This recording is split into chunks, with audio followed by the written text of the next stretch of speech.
Hello बच्चों, कैसे सब बढ़िया। आज नया चैप्टर स्टार्ट करने वाले हैं हम लोग। हमारे 2 चैप्टर ख़त्म हो चुके हैं, ठीक है। और जो नेक्स्ट टॉपिक स्टार्ट करने जा रहे हैं ये सबसे इजीएस्ट टॉपिक है मेरे हिसाब से पूरी 12th क्लास का। चैप्टर का नाम क्या है? Inverse trigonometric function. क्या है? इन्वर्स ट्रिग्नोमेट्रिक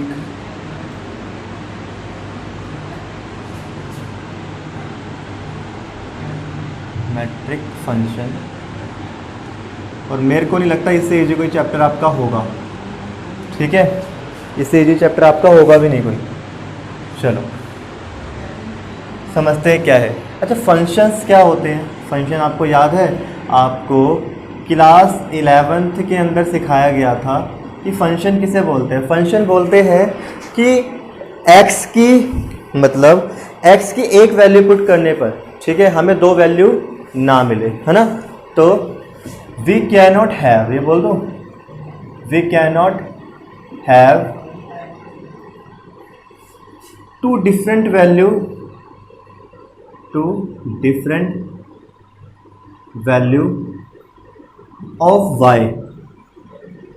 और y आपको पता होना चाहिए एफ एक्स बराबर है, जैसे मान लो क्या लिखा हुआ है, x प्लस में 2, है ना, अपॉन में 2, इस तरीके से कि तो x हमें क्या करना है भाई, हमें इसको y भी बोलते हैं, इसको y भी बोलते हैं, आपको पता होना चाहिए। अच्छा, तो we can not have 2 different value of y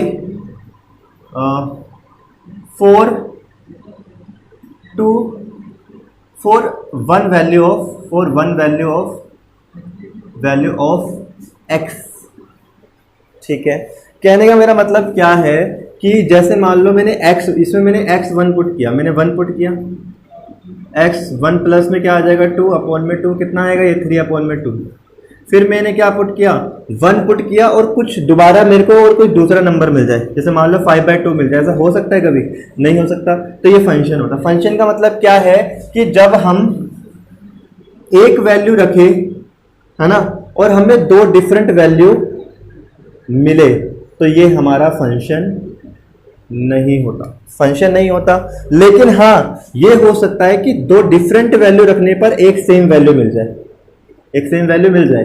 जैसे मान लो मैं एग्जांपल लेता हूं आपके सामने, f x equal to x का स्क्वायर ले लिया, तो आप इसमें 2 पुट करेंगे तो भी कितना आएगा 4, और अगर मैं यहाँ पर -2 पुट करता हूं तो भी कितना आएगा 4। तो ये बात को समझ आनी चाहिए। फंक्शन का मतलब क्या है? फंक्शन का मतलब वो कि y की 2 डिफरेंट वैल्यू नहीं आनी चाहिए फॉर 1 वैल्यू ऑफ x, ठीक है। ये होता है फंक्शन। अच्छा, ट्रिग्नोमेट्रिक क्या होता है? ट्रिग्नोमेट्रिक हमने बहुत पढ़ा है भाई, 11th क्लास में ही, 10th में ही पढ़ा, 11th में भी पढ़ा।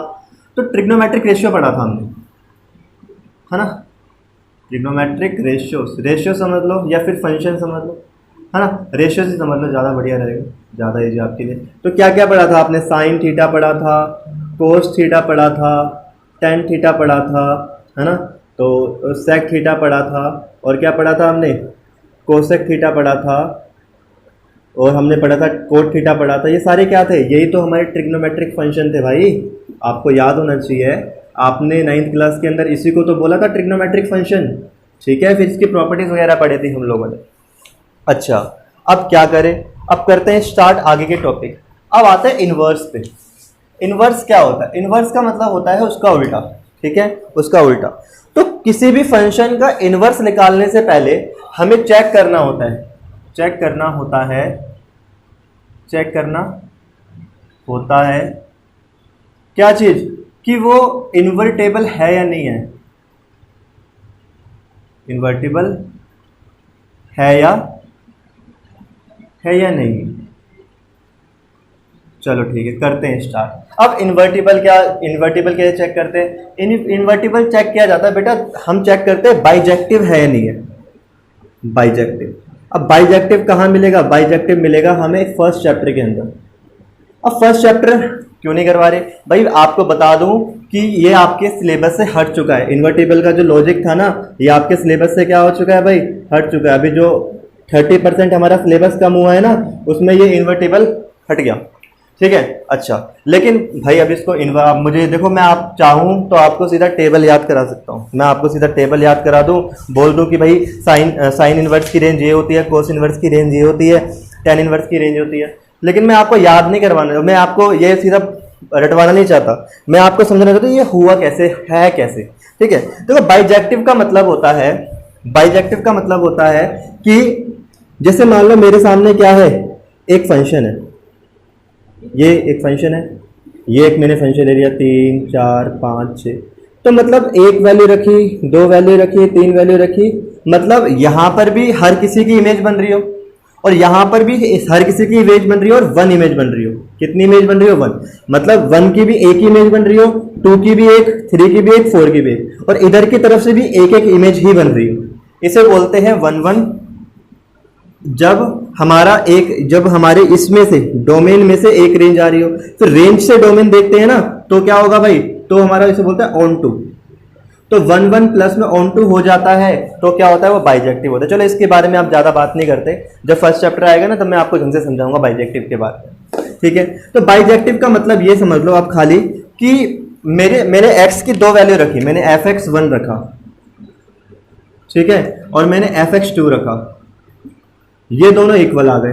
ठीक है, उसके बाद अगर x और ये दोनों कब इक्वल होंगे, ये प्रॉपर्टी बोलते हैं जब x1 और x2 इक्वल हो। क्या बोलते हैं?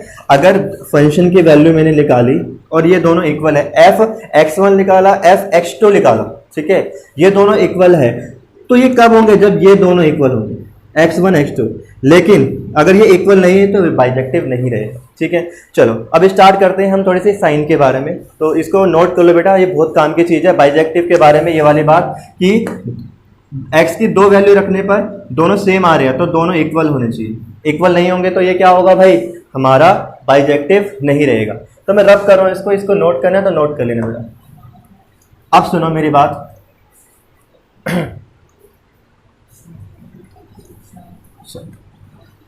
आपने 11th क्लास के अंदर रेंज पढ़ी थी, रेंज और डोमेन पढ़ी थी फंक्शंस की, तो आपको याद है आपने साइन की रेंज क्या पढ़ी थी, कोस की रेंज क्या पढ़ी थी?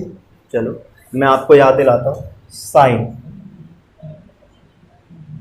इसकी रेंज थी, इसकी डोमेन क्या थी? आर। डोमेन क्या थी? आर। और इसकी रेंज क्या थी? इसकी रेंज थी -1 से लेकर 1 तक। बेटा ये आपको याद करना पड़ेगा, मैं कुछ नहीं कर सकता, और भी मैंने सिखाया भी था आपको। ठीक है, चलो उसके बाद कोस की रेंज, कोसाइन बोल दूं मैं इसको, चलो कोस ही बोल देता हूँ। कोस की रेंज क्या थी? कोस की डोमेन आर थी और रेंज इसकी भी कितनी थी? -1 से लेकर 1 तक। अब आते हैं 10 पर। 10 के अंदर इसकी डोमेन क्या है? डोमेन ये है भाई, ध्यान से देखो कि 10 का मतलब क्या होता है।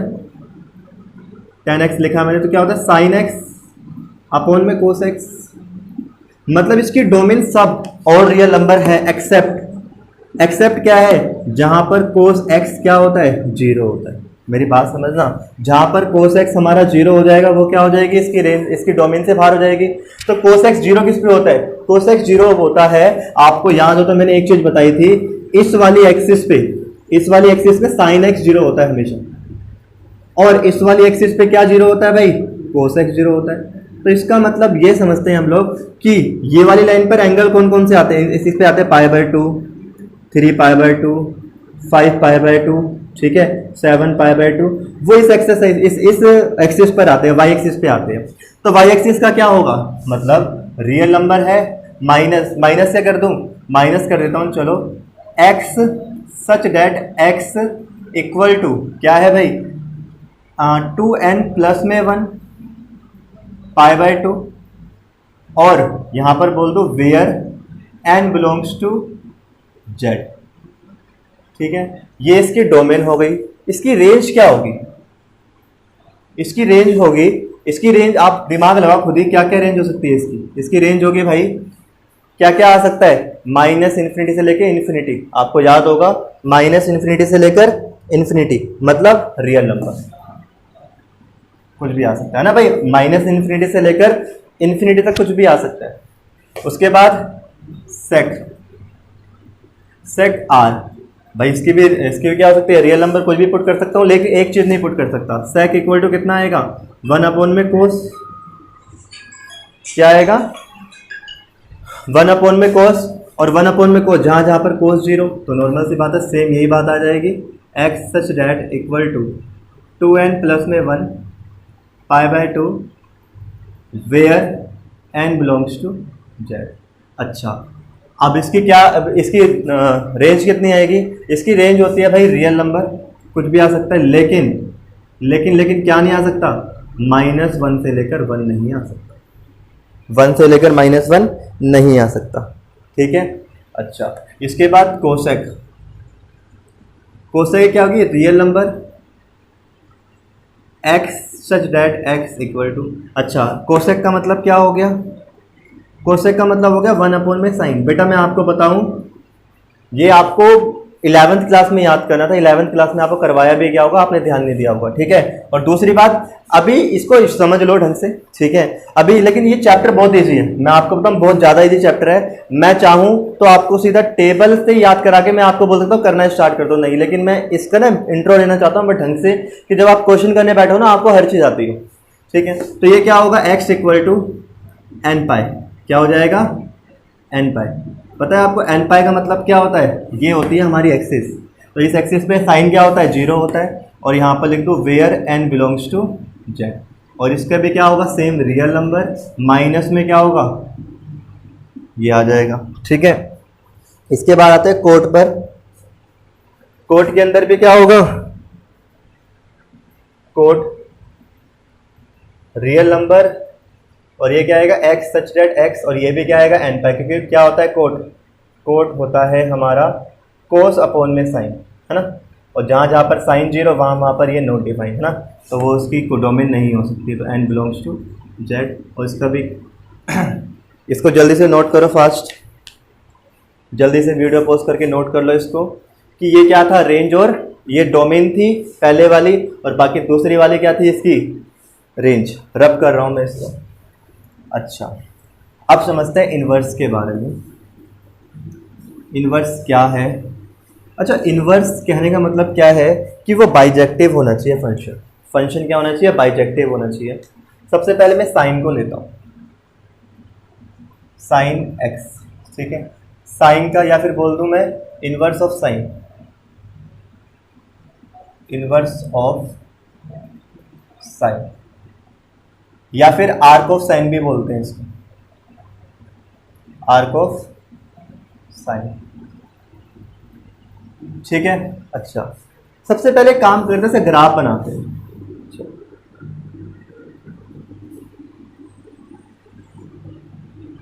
ग्राफ बनाया, ये 0 डिग्री होगा, ये होगा π/2, ये होगा पाई, ये होगा 3π/2, और ये होगा 2 पाई, ठीक है। और इधर की तरफ क्या होगा, -π/2 और पाई, माइनस का एक और बढ़ा देता हूँ यहाँ पर 5π/2, और क्या आएगा 6 पाई, नहीं 4 पाई, या फिर कितना आएगा, पाई 2 पाई 3 पाई आएगा, ओके ये आ गया। इसका ग्राफ आपने बनाना सीखा होगा 11th क्लास के अंदर, तो आपने क्या किया था, देखा आपने कि साइन 0 पर वैल्यू कितनी होती है, 0, और इसको ऐसे मिला दिया था, इसको ऐसे बना दिया था आपने, ठीक है। फिर इसको ऐसे कर देते हैं, है ना, यहाँ पर ये होगा -1 और ये क्या होगा 1, ठीक है। अच्छा, उसके बाद ये ऐसे, ठीक है, और इधर की तरफ भी जाएगा, ये भी होगा, थोड़ा दूर कर देता हूँ इसको, थोड़ा सा अच्छा बन जाएगा ये हो गया पाई। अच्छा, ठीक है। अच्छा, इन्वर्टिबल कहने का मतलब क्या है, कि दो वैल्यू साथ में, दो वैल्यू सेम होनी चाहिए, दो मतलब f(x1) पुट करूँ और f(x2) पुट करूँ, तो ये दोनों इक्वल आए, ठीक है। अगर ये इक्वल आते हैं तो x1 और x2 क्या होंगे, सेम होंगे। चलो करते हैं स्टार्ट। मैंने यहाँ पर कोई एंगल लिया, मान लो ये रहा x1, ठीक है, तो x1 लिया मैंने, तो y की वैल्यू कितनी होगी, y कुछ ऐसा होगा, यहाँ होगा y, ये होगा y, ये क्या होगा f(x1), है ना। अच्छा, इसके बाद अगर मान लो सेम इधर की तरफ मैं ये देखूँ, ये वाली चीज़, मैंने दूसरा पॉइंट लिया x2, क्या लिया मैंने x2, f(x2) लिया मैंने, ठीक है। फिर भी मेरी वैल्यू क्या आ गई, सेम आ गई भाई, f(x2) x1 और f(x2) क्या हो गई, इक्वल हो गई। मान लो कुछ एंगल, और आपको पता होना चाहिए x1 नॉट इक्वल टू क्या है, x2। समझ गए बात को, कि भाई मैंने x1 पुट किया तो एक वैल्यू आई, और x2 पुट किया तो भाई y तो यही होगा, y तो यही है, ये भी दोनों सेम ही तो y होंगे। अच्छा, तो हम ये देख सकते हैं यहाँ पर कि f(x1) और x2 इक्वल आते हैं, लेकिन लेकिन लेकिन उसके अंदर x1 और x2 इक्वल नहीं है। तो इसका मतलब ये बाइजेक्टिव नहीं है, बाइजेक्टिव नहीं है, बाइजेक्टिव नहीं है तो ये इन्वर्टिबल भी नहीं है। अब क्या करें, अब इन्होंने बोला ठीक है एक काम करो, हम पूरा नहीं लेते, हम इस पेन ले लेते हैं, एक छोटा सा पार्ट ले लेते हैं, एक छोटा टुकड़ा ले लेते हैं, है ना। इस पेन, एक छोटा सा पेन लेते हैं। कैसे, मैं काम करता हूं, मैं ये पेन ले रहा हूं,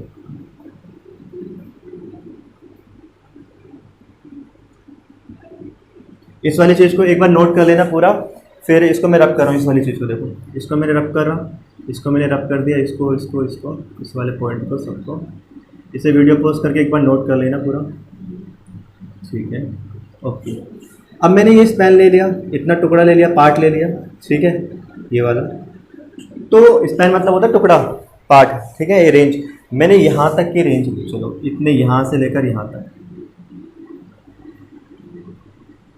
अच्छा, अब कोई भी पॉइंट ले लो, चलो मैंने ये वाला पॉइंट ले लिया, ये क्या देगा f(x1), आपने ये वाला पॉइंट लिया, ये लिया, ये लिया, तो देखो हमेशा ध्यान से देखो, f(x1) क्या आएगा, हमेशा अलग आएगा, है ना। यहाँ पर लेंगे तो यहाँ से लेंगे तो ये आ जाएगा, ये आ जाएगा, ये आ जाएगा।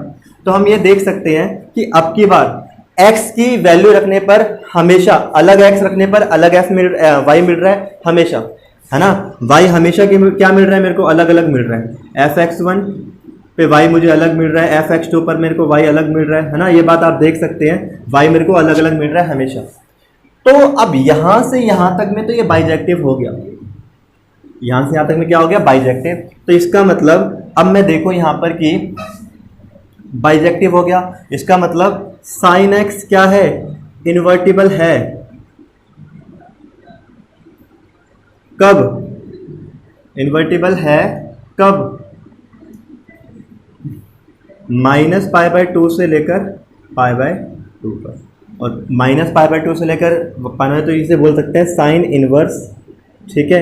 इसको लिख दिया मैंने y, ठीक है। तो sine inverse y equal to x, और यहाँ पर y की वैल्यू क्या होगी, y की वैल्यू ये आ सकती थी भाई, तो y क्या हो सकता है, y बिलोंग्स टू क्या करेगा, ये, तो ये क्या हो गई, इसकी डोमेन हो गई, ये क्या होगी, इसकी डोमेन। और रेंज क्या होगी, रेंज तो इसकी वही आएगी भाई, क्या आ सकती है,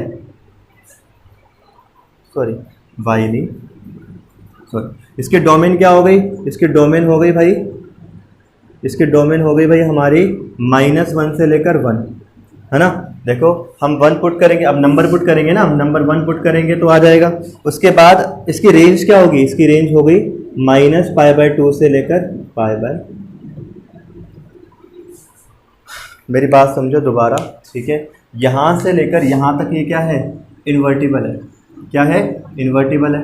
इन्वर्टिव मतलब बाइजेक्टिव है, बाइजेक्टिव है तो नॉर्मल सी बात है। अब अगर हम साइन इनवर्स ले, ठीक है, साइन इनवर्स ले तो sine inverse y equal to x हो जाएगा, ठीक है। अब x की वैल्यू क्या क्या आ सकती है, x की वैल्यू इनके बीच में से ही आएगी भाई, जब भी हम पुट करेंगे कुछ भी, हम y की वैल्यू क्या कहते हैं, यहाँ पर क्या था, साइन x इक्वल टू, ये क्या बताता था, ये बताता था हमें डोमेन, डोमेन क्या थी इसकी, डोमेन थी भैया -π/2 से लेकर π/2, है ना। इससे क्या आता था, इससे आता था हमारा -1 और 1। अब इसका इन्वर्स पे जाएंगे, इन्वर्स पे तो क्या होगा भाई, इसकी जो डोमेन होगी वो ये हो जाएगी, और रेंज क्या हो जाएगी, ये, ठीक है। अच्छा, अब आपके दिमाग में, पता है बच्चों के दिमाग में क्वेश्चन आता है क्या यहीं पर है? अगर मैं ध्यान से देखो यहाँ भी बना दूंगा, यहाँ से लेकर यहाँ तक भी तो है, यहाँ से यहाँ तक भी क्या है? बाइजेक्टिव है, ठीक है। यहाँ से फिर मैंने एक यहाँ से बना दिया, यहाँ से भी तो बाइजेक्टिव है, ध्यान से देखो। अब ऐसी क्या बात है, हम इसी वाले को लेते हैं, इसी वाले फेस को ले रहे हैं, खाली इसी वाले फेस को। इसको बोलते हैं प्रिंसिपल रेंज। प्रिंसिपल रेंज क्या बोलते हैं? Principal range. तो हमेशा जब भी हम लेंगे तो प्रिंसिपल रेंज लेते हैं। मतलब जब यह ट्रिग्नोमेट्रिक इन्वर्स ट्रिग्नोमेट्री बनाई गई थी तो उसमें हमेशा वर्ल्ड वाइड जो चल रहा है उसी को लेते हैं हम लोग। तो यही चलता है, इसी को हम इसकी रेंज लेते हैं। तो यहाँ पर मैं लिख देता हूँ साइन इनवर्स, ठीक है। तो इसकी डोमेन क्या होगी? इसकी डोमेन होगी -1 से लेकर 1। कुछ भी पुट कर लो आप, 1 पुट करो यहाँ पर, 1 पुट करोगे तो कितना आ जाएगा? π/2, है ना। -1 पुट करोगे तो ये, इनके बीच में कुछ पुट करोगे तो, हाँ मान लो y की वैल्यू आपने यहाँ ये 1 कुछ पुट करी, इसमें नंबर होते हैं ना भाई हमारे, यहाँ पर ये पुट किया तो x की वैल्यू कुछ देगा, y की वैल्यू कुछ देगा। मतलब कहने का मेरा मतलब समझो। तो ये वाली चीज़ कैसे आएगी? इस तरीके से आएगी ना, y की वैल्यू यही तो आती थी, -1 से लेकर 1 तक आती थी, समझ रहे हो भाई। हमारे सामने sin x इक्वल टू ये था, तो अगर मैं इसको इधर लेके जाऊंगा तो sin y, और ये कितना आएगा? x आएगा। इसका मतलब y की कोई वैल्यू पुट करने पर x आना चाहिए, और y की वैल्यू पुट करें यहाँ से 1 पुट करेंगे। अगर मान लो यहाँ मैंने -1 पुट किया, -1 कुछ यहाँ पर होना चाहिए, -1 पुट किया, -1 पुट किया तो क्या आएगा मेरा? यह आएगा π/-π/2, और यहाँ से लेकर इसके बीच में ही तो रहेगी वैल्यू भाई, समझ रहे हो बात को, ठीक है। ये हो गया साइन इनवर्स। इसकी रेंज क्या होगी? इसकी रेंज हो जाएगी हमारी -π/2 से लेकर π/2, ठीक है, समझ रहे हो। अब यहाँ से यहाँ तक ये क्या था? बाइजेक्टिव था, तो इसलिए इसी के बीच में इसका इन्वर्स लिख रहा है।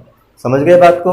इन्वर्स आपको याद होगा, आपने 11th क्लास के अंदर पढ़ा था। कैसे करते थे? जैसे मान लो आपके सामने लिखा हो y बराबर में x + 2 अपॉन में 2, और आप बोलते थे x belongs to natural number, ये बोल दिया आपने। चलो इसको उल्टा करते हैं, इसको यहाँ पर लेके जाएंगे, 2 मल्टीप्लाई हो जाएगा 2y - 2 इक्वल टू कितना आ जाएगा? x। यही होता था, इन्वर्स ऐसे निकालते थे। और यहाँ पर y के भी लिए भी क्या होगी भाई? रेंज n, इसी को बोलते थे इन्वर्स। फिर आप क्या करते थे? इसके अंदर y की वैल्यू, इसमें x की वैल्यू पुट कर, इसमें y की वैल्यू पुट करते थे। अगर y की वैल्यू पुट करने पर हमारा y आ जाए तो इसका मतलब क्या होता था? ये हमारा fx था, और ये क्या था? gy।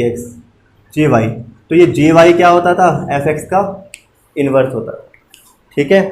अच्छा, आपने पढ़ा नहीं है अभी, ये 12th क्लास के अंदर है, फर्स्ट चैप्टर के अंदर, तो मैं बता दूंगा जब समझाऊंगा। तो वहाँ पर फिर से एक बार थोड़ा दोबारा रिपीट कर रहा हूँ, चीज़ें समझो, ठीक है। क्या बोलना चाह रहा हूँ कि देखो, मुझे साइन का इन्वर्स निकालना है, ठीक है। मैंने जब इसका ग्राफ बनाया ना पूरा, तो पूरा ये बाइजेक्टिव नहीं मिला, पूरा बाइजेक्टिव नहीं था। तो इन्होंने क्या करा कि स्पैन ले लिया, टुकड़ा ले लिया, पार्ट ले लिया। उस पार्ट को इन्होंने चेक करा, यहाँ से यहाँ तक का पार्ट ले लिया। अब देखो यहाँ से यहाँ तक का पार्ट क्या है? x की कोई भी वैल्यू रखो, y हमेशा क्या आएगा? अलग। x की एक वैल्यू रखी, y अलग आएगा, फिर x की दूसरी वैल्यू रखी, y दूसरा आएगा, इस तरीके से आएंगे, ठीक है।